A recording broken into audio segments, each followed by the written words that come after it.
What's going on, guys? We are back, and as promised, we're gonna get right into it. In today's video, we're gonna talk about how I document my custody exchanges. As you guys know, I deal with a lot of no-call, no-shows because I fly to LA from Dallas, and I take a rental car from LAX to Orange County. And a lot of times my ex-wife is a no-call, no-show, doesn't bring the kids, doesn't call, doesn't communicate, don't do nothing. She does that for me to waste my money trying to come out there and try to do my court-appointed visitations with my kids. You know, we're supposed to do a custody exchange. She don't participate in it, so we're gonna document it. So the document that we're gonna talk about today was developed between myself and my legal team, and I'm gonna go ahead and share it with you guys in the description and probably pin to the top of the chat too, all right? So within this spreadsheet, it's a Microsoft Excel spreadsheet, all right? Now, a lot of us probably don't have Microsoft Excel. All right, fine. Either you can get it through your school or get it for free or do whatever. If you can't do that, I'm gonna put an image of it on the screen, and you can literally just take all the data or all the template that we're putting together. You can put that into Google Sheets, you know, which is, I believe Google Sheets is free. It's like another spreadsheet, you know, application that's online. You should be able to leverage that, right?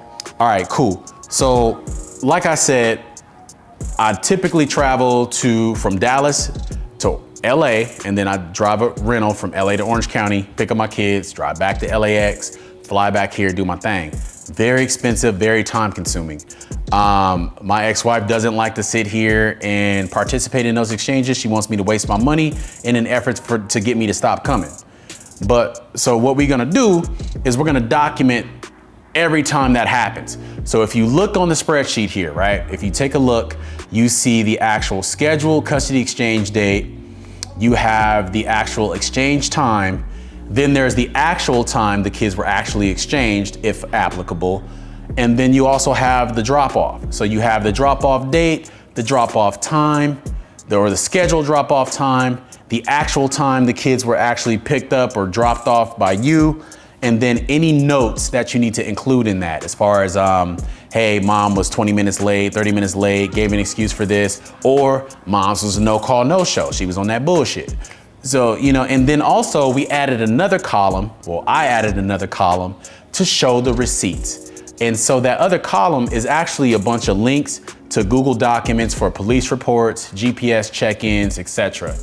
Now, I know we use an application called Our Family Wizard, and that application basically gives you the ability to do a check-in from your phone, and it gives the date, time, location, and there ain't no, you know, you can't finesse that. So you actually have to be there, use the app and do the check-in. It grabs the GPS coordinates. I'll usually take a screenshot of that and upload it in a Google Drive. So everything you see on that URL is Google Drive links to a police report, because I file custody violations with the city, and I file a police report, and as well as the GPS tracking. Now, if you don't have Our Family Wizard and you know, it's a paid subscription, everybody ain't doing that. You're probably not ordered by the court to do that. The next best thing to do is find an exchange location in which you can get a receipt from.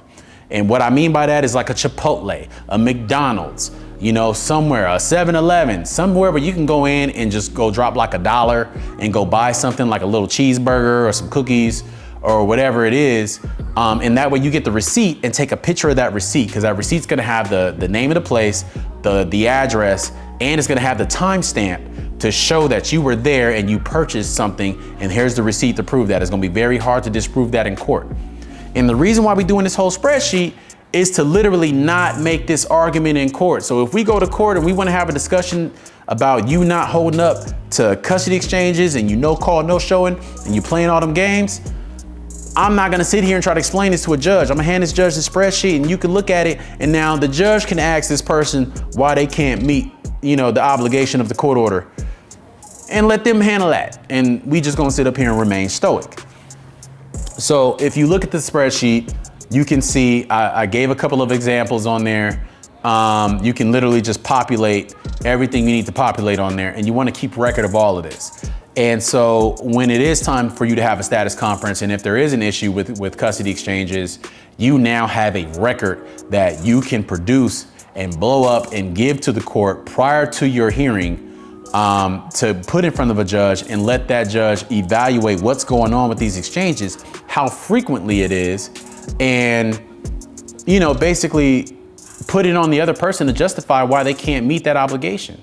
So my personal situation, and I'll put this back up on the screen, as you can see, there's a lot of no call, no shows.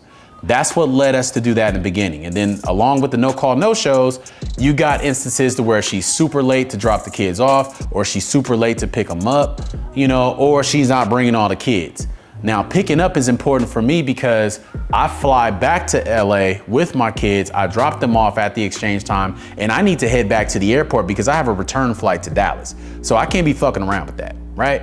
So she likes to play that game of, oh, I'm gonna be an hour or two late to pick up the kids, and you need to just hold it down until I get there. Well, by me doing that, I essentially end up missing my flights and needing to reschedule and spending a bunch of extra money, you know, by doing that. And so I'm putting these records together to show, it's like, look, this woman is being malicious. She can't be consistent, you know, with dropping off. She can't bring all the kids. She can't pick them up on time. These are the times that she even agreed to. She agreed on that 7 p.m. time y'all see on there. I didn't make up 7 p.m. I would much rather pick the kids up from school as soon as they get out, so that way I can get right to the airport, get right back to Dallas and do our thing and have more stuff planned for the weekends that I have them and the holiday breaks, et cetera, et cetera. I hope you guys can take this template and start following this and filling it out. And so when you have another custody evaluation or you have a court hearing coming up and the issue of exchanges comes up, you now have concrete evidence that you can go back and show with receipts that, you know, prove what your statements are. If she's gonna mess around and play them games, well, she's gonna have to answer to a judge with that now, all right? So just another thing, just another jewel we gonna drop. I got some more jewels to drop later, but guys, like I said, I don't ask for any money for this stuff. Just hit a like button on the way in, hit a comment on the way out. Let me know you hear me, and we gonna do another one, okay? I think the next one we gonna work on is probably talking about this financial situation and the moves I had to make in order to put me in a position to fight this war we about to fight, right?